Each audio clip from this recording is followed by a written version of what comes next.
Hey everybody, how's it going today? I see already that Jeff and Jill Arnold are with us over on YouTube. Who do we have over on Facebook so far? Janice Clay, good evening. Misty, good to see you. Cynthia, hope you're doing okay. Ben, glad you're here. Ben, you were not on our email list. That's why you didn't get the newsletters. So did you get the new email? I'm using a new service. Did you get the email yesterday with the link to the newsletter? Cheryl's sitting next to me. Jimmy, I hope you're doing okay.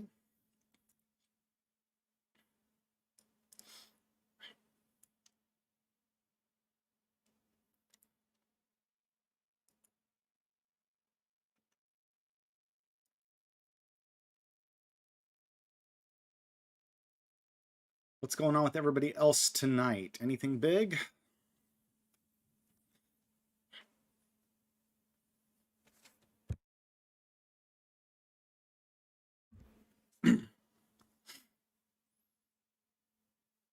That's good. Check your email. I've got a new program. It's called MailChimp. It's a service you can subscribe to. And for our needs, the free version is fine. So that's how I'll be sending them out from now on. And I think it'll work better. 2 days of yard work. I am very grateful that one of the rules of the United Methodist Church is that the church has to either provide the pastor with lawnmower and lawn equipment, or they have to take care of the lawn themselves. And I'm not provided a lawnmower, so. But actually, the church doesn't even do it. A member of our church pays for the lawn care every week, so I don't have to do it. Not every week, but as needed. I'm very grateful for that because I hate yard work. Not my thing at all. My last church provided me a push mower and a nice sized yard. Took a while, but I guess it was good exercise. Uh-oh. Hey, Julius. No, sir. No, sir. That's a good boy. Sitting in mommy's chair. Julius is keeping mommy's chair warm.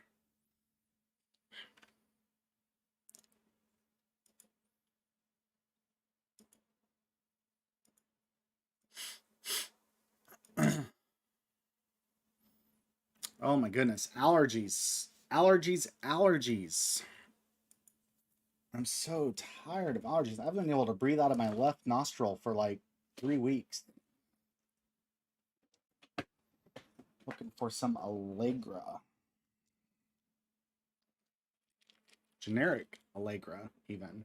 What? Focus? Come on, focus. Focus. There you go. Generic Allegra.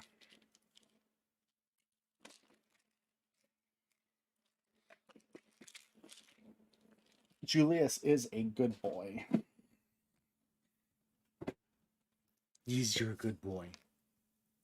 He's so cute. Ben says, arf arf. Cheryl went down to get me some tea. It was not ready yet before I needed to go live. Tonight, very quickly, we're going to look at Jacob and Esau meeting again. I had prepped this last week quite a bit more, actually. So I may have to refresh my memory a little bit as we go, but I think I'll be okay.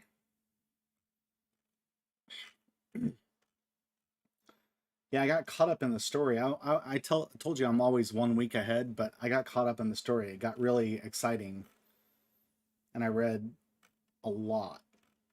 And hopefully you're finding the same thing. Hopefully you're reading this and you're finding it exciting as well. I read all the way to the death of Isaac, which happens at the end of chapter 35. And today we are starting chapter 33.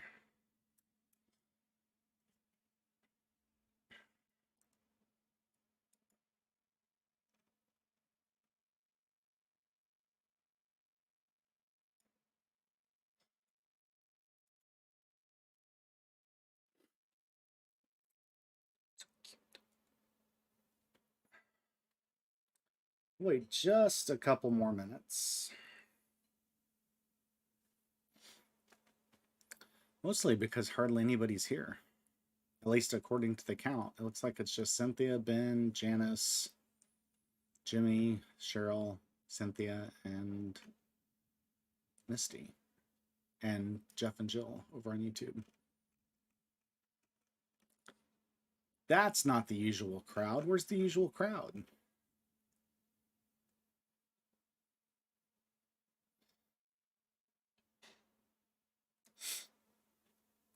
That's okay. That's the nice thing about having the videos saved online. People can view them later at their leisure.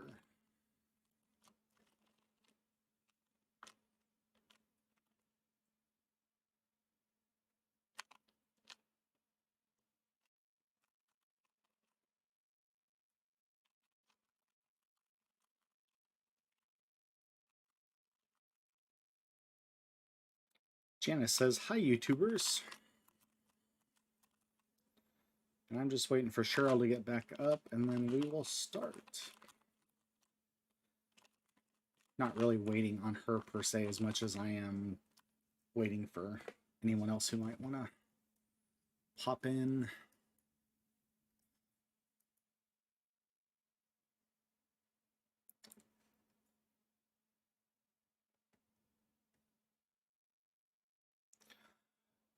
Okay, I guess we'll get going.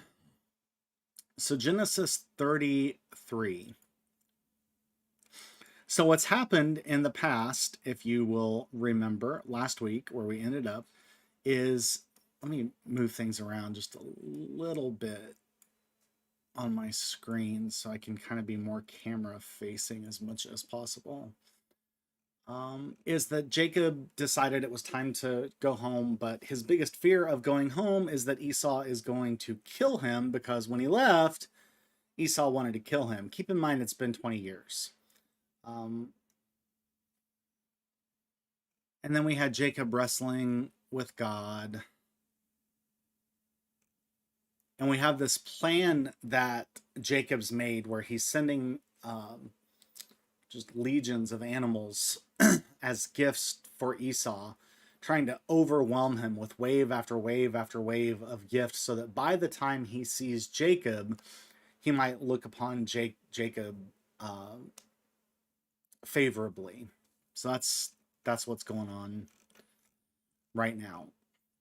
And so Genesis 33:1. Now Jacob looked up and saw Esau coming, and 400 men with him. Remember, that was part of his concern, was that Esau had 400 men coming with him. So he divided the children among Leah and Rachel and the two maids. This was his plan, to divide his camp into two camps, so that when Esau came, if he destroyed one camp would still be alive and could escape while he was destroying the other. Dorothy Collier is here. Good to see you, Dorothy. So he put the maids with their children in front, then Leah with her children, and Rachel and Joseph last of all. So showing his favor. Joseph essentially has 4 wives at this point. He has his first wife, Leah, the love of his life, Rachel, and then each of their maidservants. I think legally are his wives. The scripture refers to them. It says, for instance, Leah gave her handmaiden to, or her maidservant to Jacob as a wife. So he's kind of put them in order. So if the maids get killed, that's okay, and if Leah gets killed, that's okay. But Rachel, he's protecting Rachel as much as possible. Although, yeah. So he does the honorable thing here, and he himself went on ahead of them. He goes ahead. Oh, Rachel and Joseph, last of all. Sorry, not Jacob. Rachel and Joseph. So that kind of tells you who the. Thank you, Ben. I appreciate that very much. So that gives you an idea of who Jacob's favorites are, right? They are Rachel and Joseph. He went on ahead of them bowing himself to the ground 7 times until he came near his brother. So as he's approaching his brother, he's bowing his head all the way to the ground to show deference to his brother. He is putting himself in the place of the servant and his brother in the place of the master, which is opposite sort of what the oracle had said, that the older would serve the younger. So then we have the moment of truth. But Esau ran to meet him and embraced him and fell on his neck and kissed him, and they wept. Now, when I read that line, Genesis 33, verse 4, I cannot help to think but the prodigal son. Now, the difference, there's major differences here. Jacob was not prodigal at all. Prodigal means wasteful. It doesn't mean, left for a while and then came back. We misuse that word a lot jokingly. But prodigal means wasteful. So Jacob was not wasteful. He left and started his own life, and it was extremely successful. He's coming back a billionaire by, equivalent standards to comparing today to old times. But this fear of coming back, just like the prodigal son had a fear of coming back, Jacob has this fear. And just like the prodigal father, Esau runs to him. Esau ran to meet him. He didn't wait for him to come all the way. And he fell on his neck and he kissed him, and they wept. When Esau looked up and saw the women and children, he said, "Who are these with you?" Now, of course, I'm sure he knew who they were, but that's just a nicety. That's something that you say, right? Well, who's all this? That kind of thing. So already he's putting Jacob at ease, and things are very good for Jacob. Jacob said, "The children whom God has graciously given your servant." So now Jacob's openly saying that he is Esau's servant. So then it looked safe. So the maids drew near, they and their children, and bowed down. Leah likewise and her children drew near and bowed down. And finally, the favored two, Joseph and Rachel, drew near, and they bowed down. Esau said, "What do you mean by all this company that I met?" And of course, he's referring to these waves of gifts that came from Jacob to Esau. Jacob answered, "To find favor with my Lord." But Esau said, "I have enough, my brother. Keep what you have for yourself." So basically, Esau saying, "You've already found favor. I'm giving you my favor. You don't have to give me anything else. This is enough." So then Jacob says, "No, please, if I found favor with you, then accept my present from my hand, for truly to see your face is like seeing the face of God." Now remember that the focus we had on faces in last week's message, that continues today. Seeing your face is like seeing the face of God, since you have received me with such favor.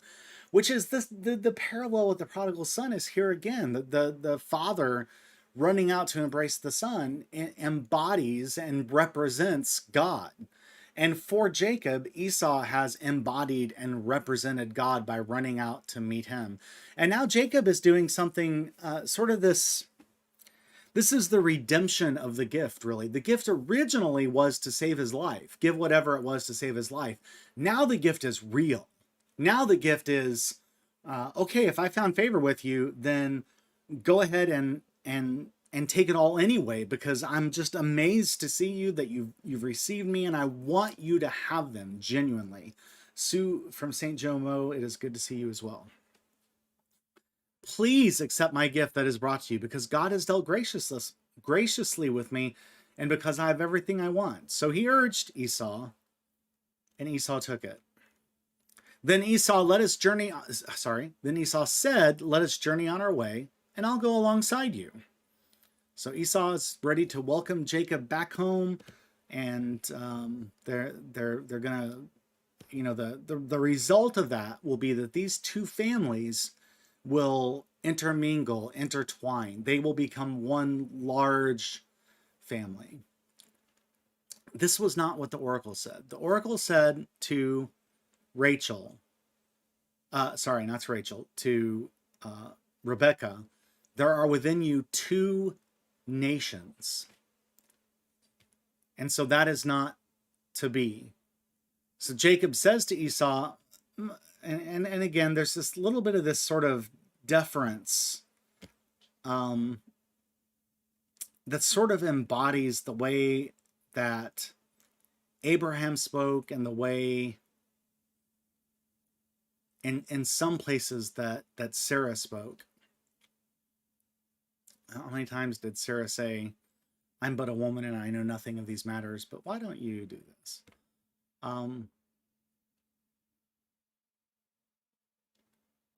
So in sort of this I don't want to say false humility, but Jacob has his own plans. He says, my Lord knows that the children are frail, the flocks and herds, which are nursing and are a care to me. If they are overdriven for one day, all the flocks will die. So they've had a long trip, and they can't ride as fast as Esau and his men and all their livestock can go. So he said, I will lead on, let my Lord pass ahead of his servant, and I will lead on slowly according to the pace of the cattle that are before me, and according to the pace of the children, until I come to my Lord in Seir. So he's basically saying that we'll come at the children's pace, but eventually we will come to you in Seir. So Esau said, let me leave with you some of the people who are with me. So if Esau leaves people, hey, Kim, good to see you. I figured you were listening on the way home from work. Glad you're with us. Esau says, let me leave some of the people who are with me. So again, if Esau leaves the people who are with him, then at the end of the day, we're going to have this mingling, this mixing of these two nations, and that is not to be. They would become one nation. And that is not what the oracle said to Rebekah. So Jacob said, why should the Lord be so kind to me? So Esau returned that day on his way to Seir.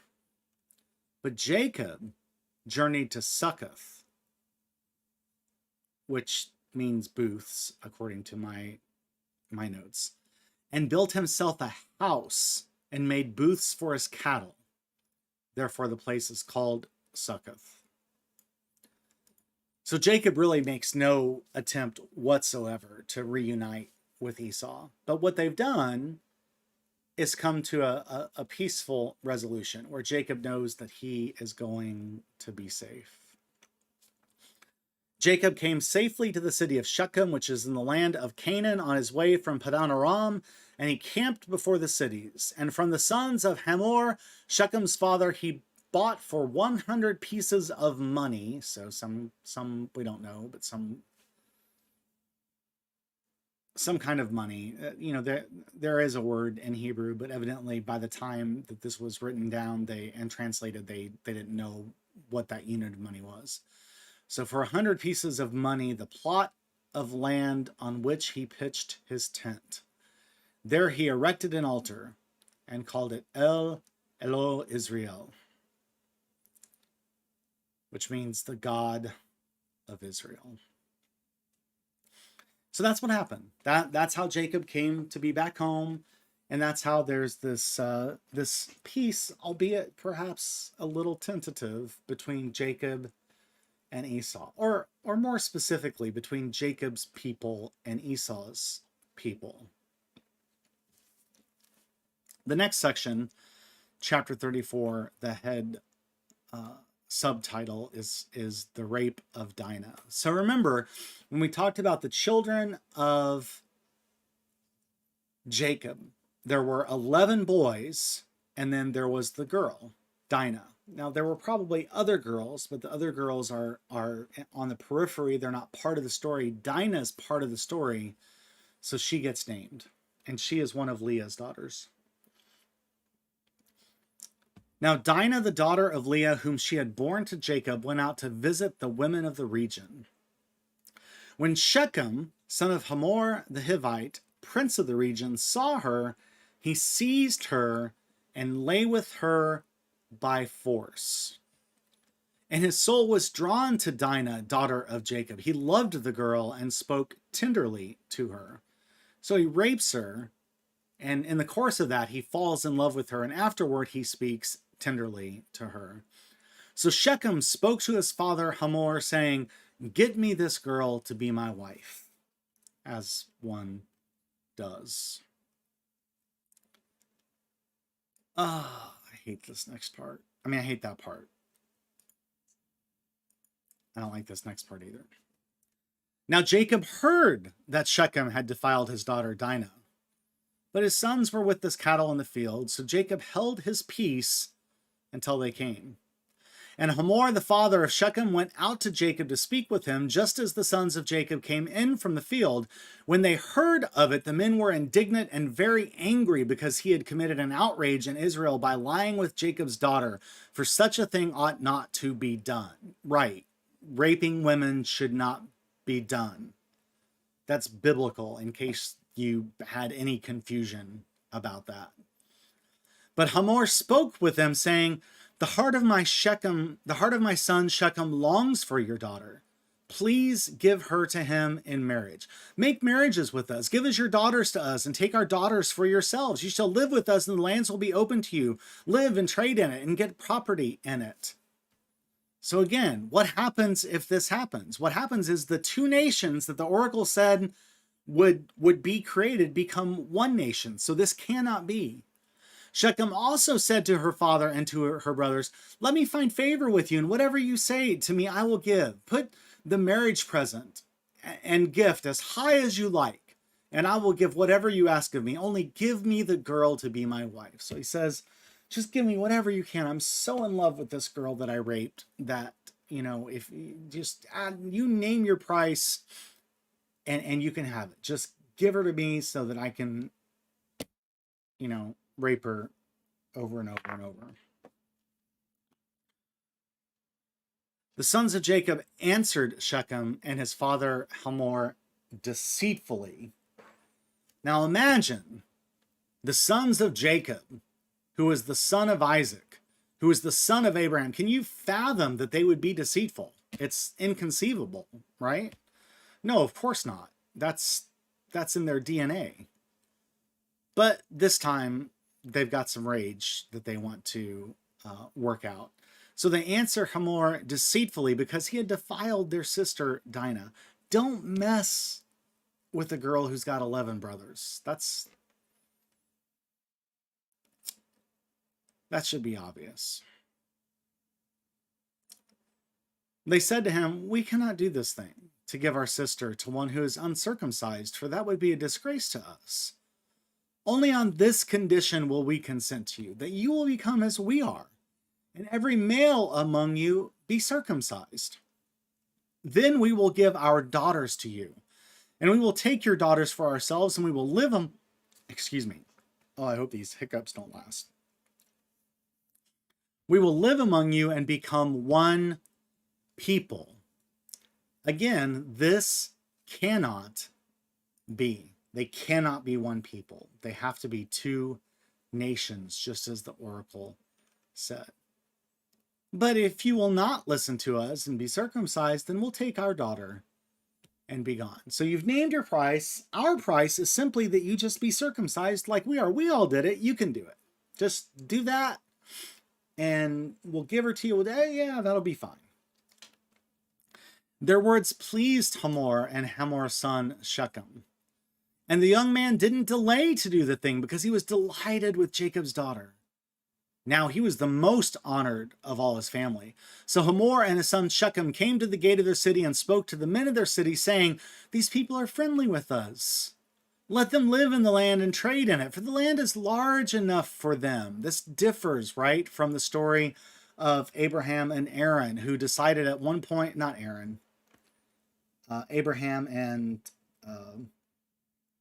Lot, who came to the place where they said, this land isn't big enough for the two of us, and they split off, right? So they say, this land is large enough for them. Let us take their daughters in marriage, and let us give them our daughters. Only on this condition will they agree to live among us, to become one people, that every male among us, be circumcised as they are circumcised. Will not their livestock, their property, and all their animals be ours? So they're seeing this as an opportunity of growing their tribe. They're not really interested in any kind of true intermingling. They're interested in absorption. They want to absorb Jacob's family into their own so that they can increase their own wealth. And all who went out of the city gate heeded Hamor and his son Shechem, and every male was circumcised, all who went out of the gate of his city. Now the next heading is entitled, Dinah's brothers avenge their sister. Now I suppose that I'm not supposed to prefer the violent parts of this, but they did rape their sister. On the third day, so this is their plan. Their plan has come to fruition. They got circumcised. Being circumcised as an adult is extremely unpleasant, leaves you extremely weak and unable to move freely. So on the third day, when they were still in pain from the circumcision, two of the sons of Jacob, Simeon and Levi, Dinah's brothers, took their swords and came against the city unawares and killed all the males. Just two of them killed all the men because they couldn't fight back. They were in pain. They killed Hamor and his son Shechem with the sword and took Dinah out of Shechem's house and went away.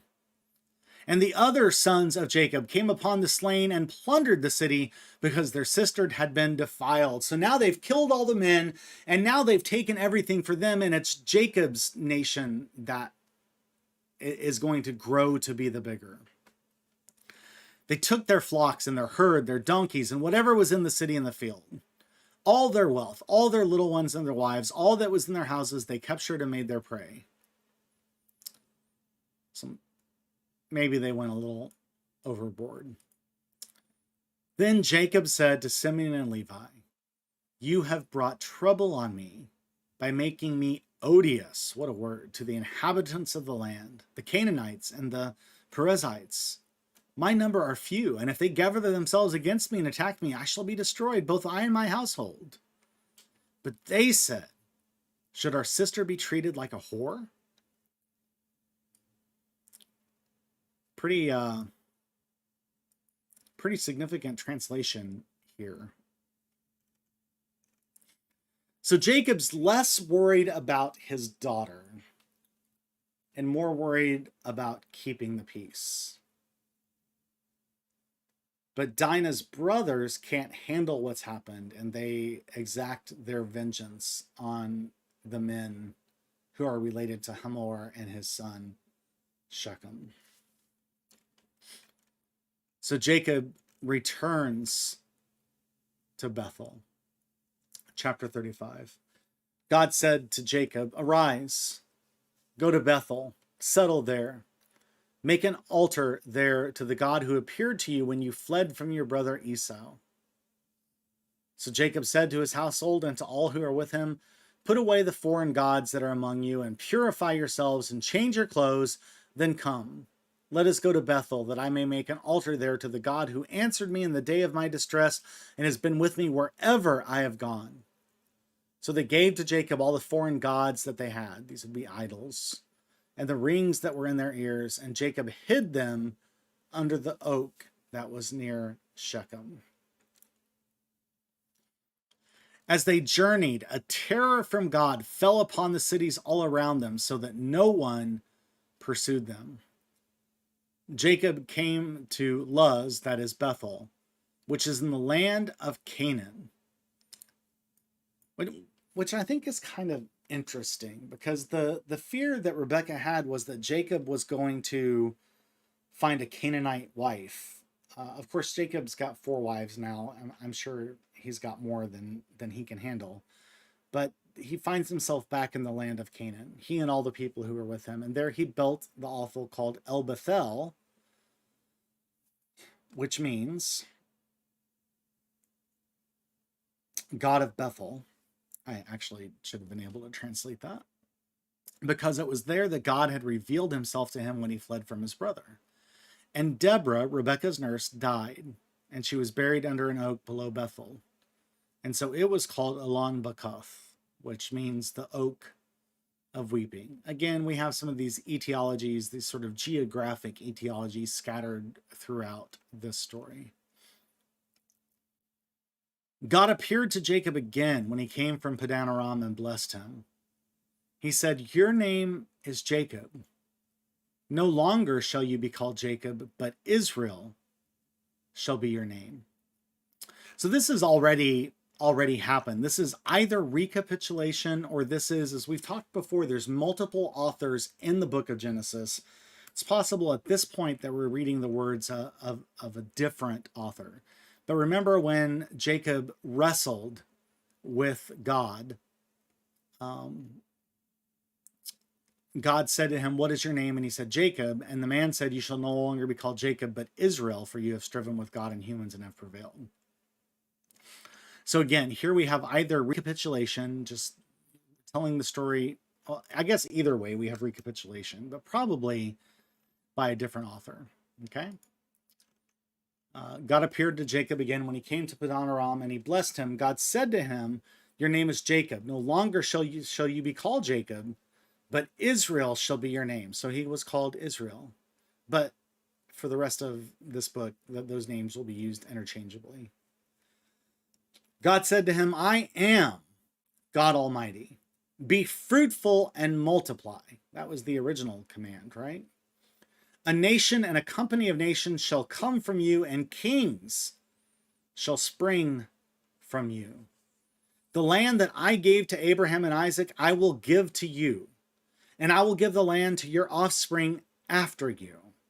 This, I think, is the blessing. You know, the scripture just says that God blessed him, but then I think that this is the blessing. The renaming and the promise, that is the real blessing. "Then God went up from him at the place where he had spoken with him. Jacob set up a pillar in the place where he had spoken with him, a pillar of stone, and he poured out a drink offering on it and poured oil on it. So Jacob called the place where God had spoken with him Bethel."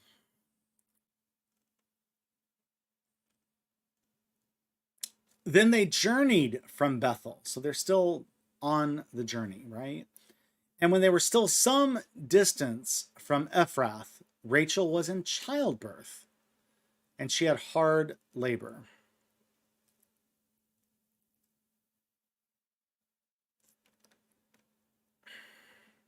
While she was in her hard labor, the midwife said to her, 'Do not be afraid, for now you will have another son,' as her soul was departing, for she died." So Rachel dies in childbirth. She named him Ben-Oni, not Obi-Wan Kenobi, old Ben Kenobi. Just Ben-Oni, which means son of my sorrow. But his father called him Benjamin, which means son of the right hand. So Rachel died, and she was buried on the way to Ephrath.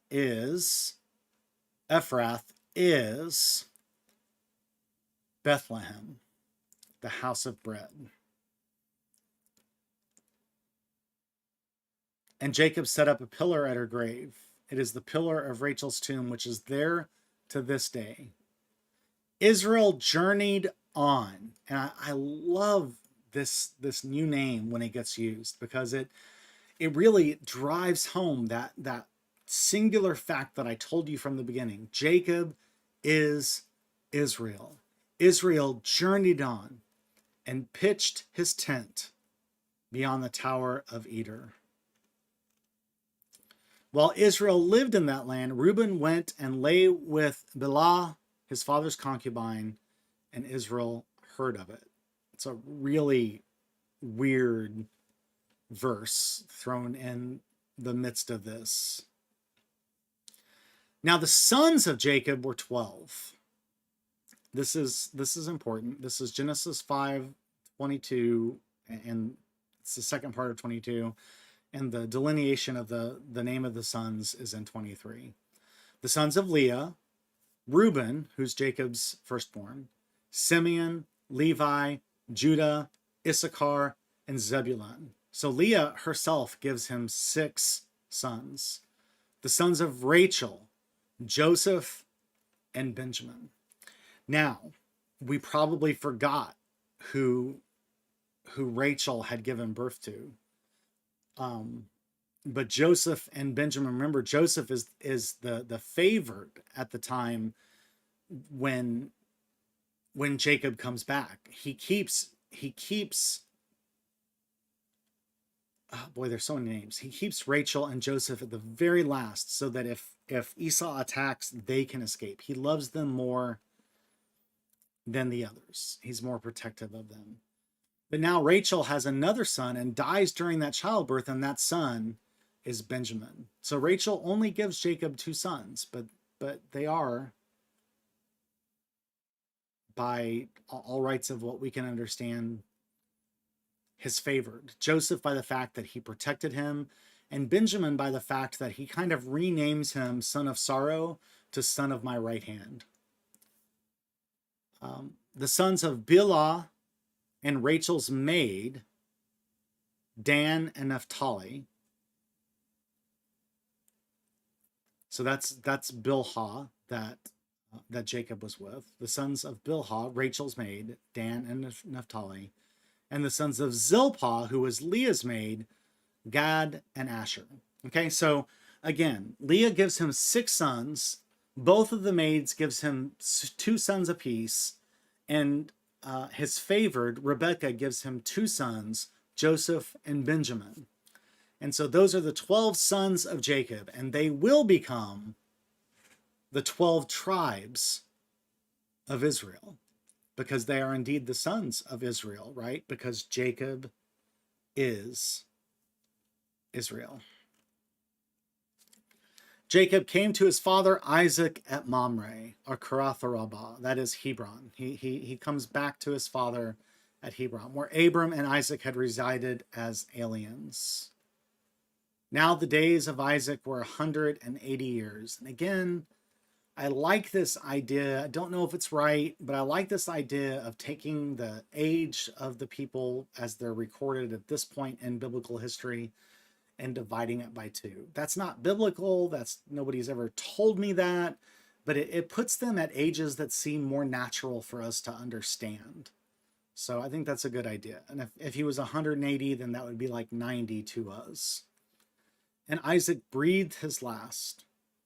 He died and was gathered to his people, old and full of days, and his sons Esau and Jacob buried him. So just like Isaac and Ishmael came together to bury their father Abraham, Esau and Jacob were able to come together and bury their father Jacob. So this brotherly bond survives everything else that happens to them. And that is actually where we're going to stop today. The next part, we get into the history of Esau, which is going to be important because remember, there's 2 nations. Jacob and Esau are 2 nations. So next week we'll take a look at Esau and his descendants and see what's going to become of that nation. Okay? Kind of a short day today. We usually go all the way to 8. We're stopping at 7:45 tonight, but I don't want to get into this. Let me take a quick look at my notes and see if I failed to mention something that I had highlighted that I wanted to share with you.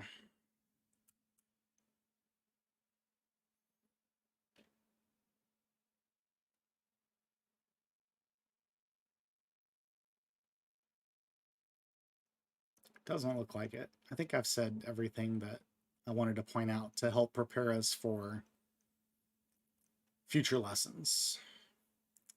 Thanks, Janice. I appreciate that.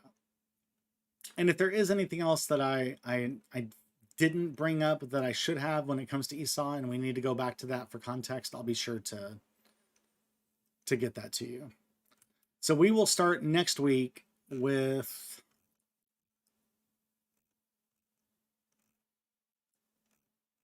get back down to it. Genesis 36. Thanks, Ben. Thanks, Janice. Appreciate all that. YouTube people, thanks for being on with us tonight. Hope you enjoyed the study. As I said, a little shorter than usual, but that's what I want to cover tonight. Next week we will forge forward with the nation that will stem from Esau. All right, everybody, thank you for being with us tonight. I hope that the story stays with you.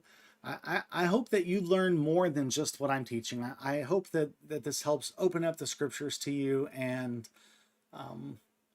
you can spend some time meditating on the scripture, and that God will speak to you the truths that you need to hear.